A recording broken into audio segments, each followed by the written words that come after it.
Goblok lu. Goblok lu.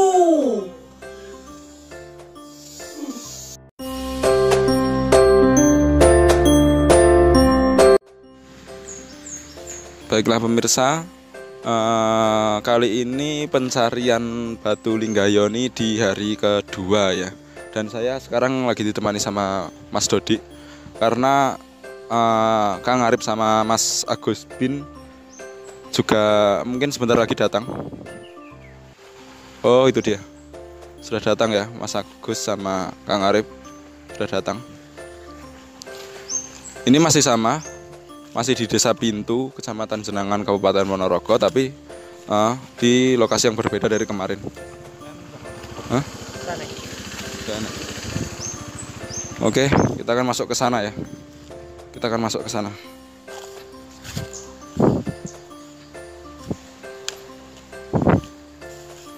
Oke, mudah-mudahan di pencarian hari kedua ini bisa ketemu ya.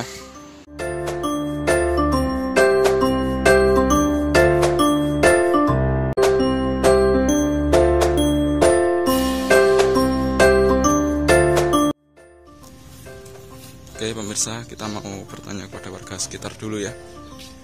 Ikuti terus perjalanan kami.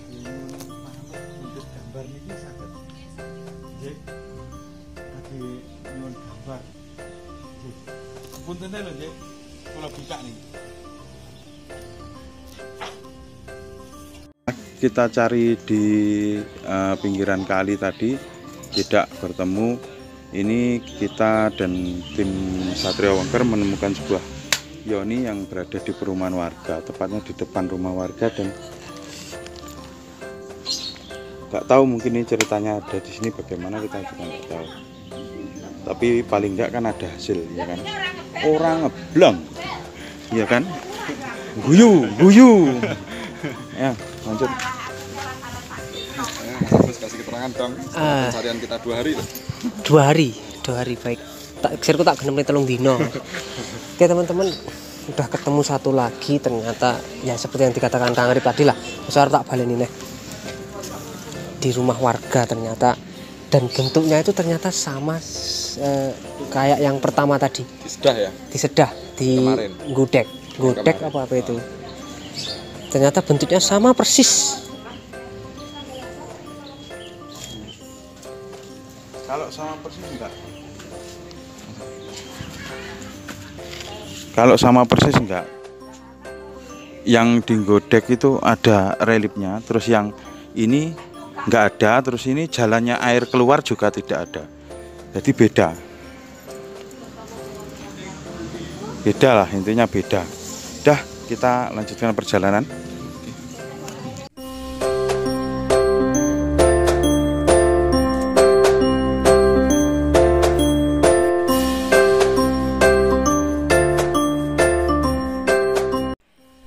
Oke teman-teman, sekarang kita mau perjalanan ke Desa Plalangan. Kita mau menuju ke Gondolaut. Apakah itu Gondolaut? Lah, ikutin terus ya. Jangan di skip videonya, dan jangan lupa like, subscribe, share, dan juga komen yang membangun dan untuk mengedukasi kita bersama. Jadi, kita lanjutkan lagi.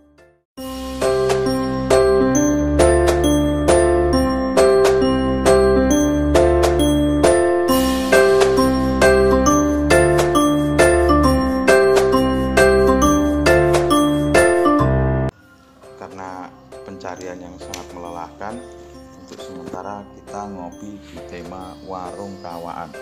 Dilihat ini kopinya. Nah, ya kan? Terus ini itu warungnya dicrot ben ketok. Lah, duh bakule ora enak to, Mbak. Anu bin. Bakule enak di syuting jane. Lah, iki aja rene. Sithik rene. Terus. Ladalah. Oke. Kita ngopi dulu, nanti lanjut perjalanan.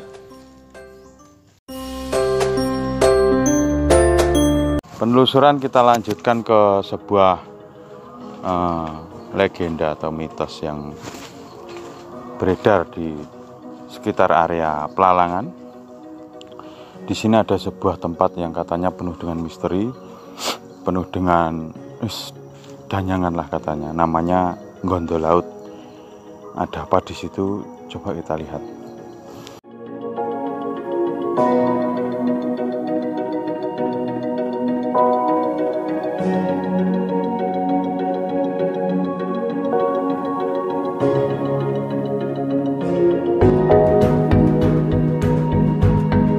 Setelah berada di lokasi, yang kita temukan tidaklah terlalu seperti yang kita harapkan. Hanya sebuah reruntuhan batu-batu dan sudah tidak ada bekasnya lagi.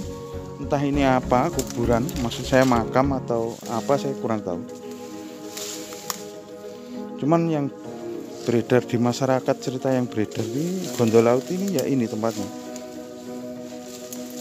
Tapi sudah tertimbun tanah kayaknya.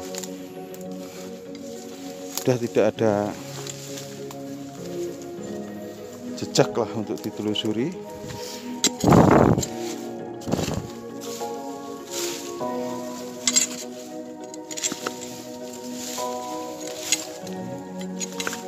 Batu biasa. Sudah tidak ada jejak untuk ditelusuri, saudara. Ya, dengan puas hati, mau bagaimana lagi? Gak enak kan?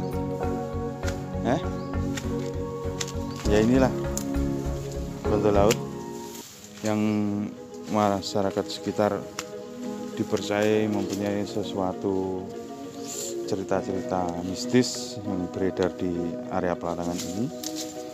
Satria Wengker bersama tim Satria Wengker, setelah kita ke lokasi ternyata tidak ada jejak yang bisa mengarahkan kita ke suatu peninggalan budaya. Mungkin sudah termakan alam.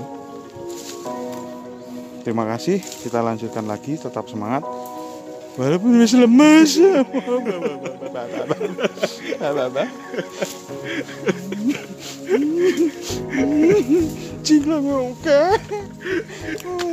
Dulur-dulur Satria Wengker, ini saya sudah bersama salah satu pemuda di Desa Pelalangan, Dusun Baayen.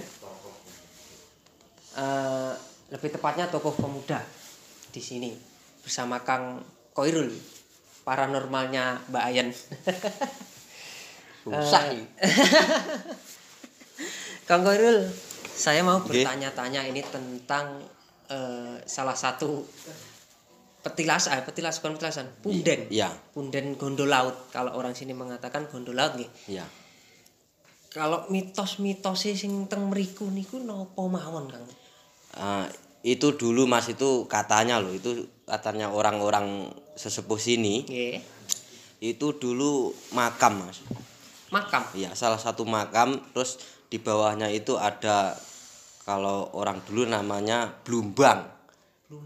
Ya kalau sekarang kolam lah. Oh, jadi iya. Jadi itu kalau orang dulu bilang itu mata pencaharian, itu maksudnya untuk air minum satu kampung dulu ngambilnya ke situ. Oh, seperti sumber air. Ya, sumber air gitu. Oh, oke. Nah, makame teng mriku niku namung setunggal. Iya, Hanya satu. satu. Nah, Cuma dimakamkan di situ. Sekarang udah termakan manusia nggak tahu. Jadi habis lah buat tanam-tanam singkong tah apa. Sekarang habis.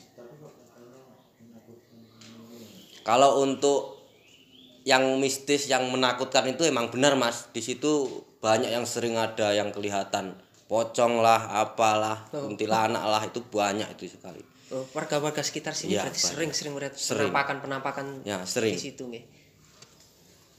Kalau selain ada makam, selain ada sumber air di situ, apa ada yang lainnya juga seperti peninggalan yang lain?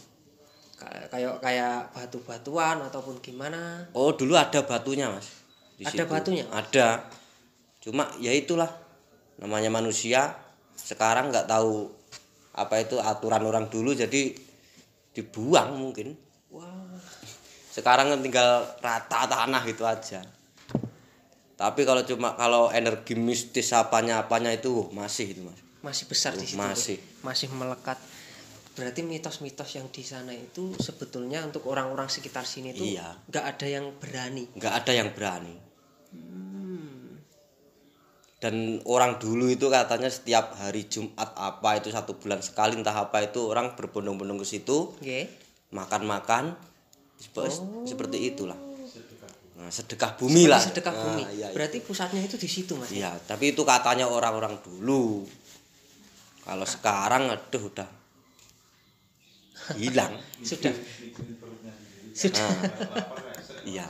Kalau orang sekarang itu cuma mikirkan apa itu perutnya sendiri, jadi nggak tahu sejarah, udah lupa, udah dimusnahkan. Kalau kita yang muda-muda nggak terjun ke situ terus siapa lagi? Nah itu kan. Uweman. Eman. Kalau bahasa Jawanya uweman banget. Soalnya di situ kan ada peninggalan-peninggalan sejarah juga. Teman-teman, mungkin itu sepenggal kisah yang dari Gondol Laut yang sekarang itu sudah tidak ada sisa lagi di sana dikarenakan ya tangan-tangan manusia itu gimana ya. Dan kalau untuk info makamnya itu perempuan Mas. Oh di situ yang dimakamkan adalah perempuan. Iya perempuan. Kalau untuk eranya niku? Oh kalau eranya saya belum tahu. Cuma ya udah lama itu Mas. Udah lama banget nih. Orang tua-tua yang sekarang aja sudah habis. Nah, iya. Saya jadi paranormal kan baru 1 jam. Iya. Teman-teman, mungkin untuk informasi tentang Gondol Laut, kalau warga di sini kan mengatakan itu namanya Gondol Laut. Iya, Gondol Laut. Ya sampai hanya itu saja mungkin. Tidak ada yang lain. Tapi yang pasti di situ di Gondol Laut itu pasti ada sejarahnya. Dan itu sudah menjadi peninggalan-peninggalan nenek moyang kita. Dan sayang sekali sudah dihilangkan ataupun sudah hilang, termakan zaman dan juga termakan oleh manusia. Jadi informasinya juga sedikit sekali. Dan untuk pembuktian mungkin kita secara kasat mata tidak bisa, tapi kita bisa memberikan lebih tepatnya apa ya, saksi salah satu orang yang tahu tentang Gondol Laut itu sebelumnya. Jadi sebelum rata dengan tanah itu sebelumnya seperti apa. Oke teman-teman, mungkin cukup sampai di sini wawancara saya dengan Kang Khoirul. Kang Khoirul, terima kasih atas waktunya. Kita lanjut lagi ke base camp.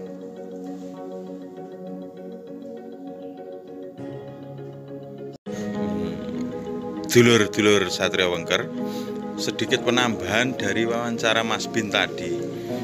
Setelah saya telusuri dan saya tanya kepada warga sekitar masyarakat Desa Pelalangan, pemuda yang kita jumpai, yang kita tanya jawab langsung ke rumahnya tentang Gondol Laut itu, Mas Khoirul itu, ternyata dia itu satu-satunya pemuda yang mau belajar, yang benar-benar menekuni ilmu perdukunan. Satu-satunya pemuda. Jadi saya anggap wow banget itu. Belum ada loh Mas pemuda yang mendeklarasi ya. Nah, mendeklarasikan diri sebagai pelajar perdukunan. Mas Khoirul itu sudah ternyata memang seperti itu. Dia itu berpendidikan. Setelah dia menyelesaikan pendidikannya, dia melanjutkan ke ilmu perdukunan. Nah, itu hanya sebagai tambahan. Terima kasih. Salam budaya. Sampai lagi.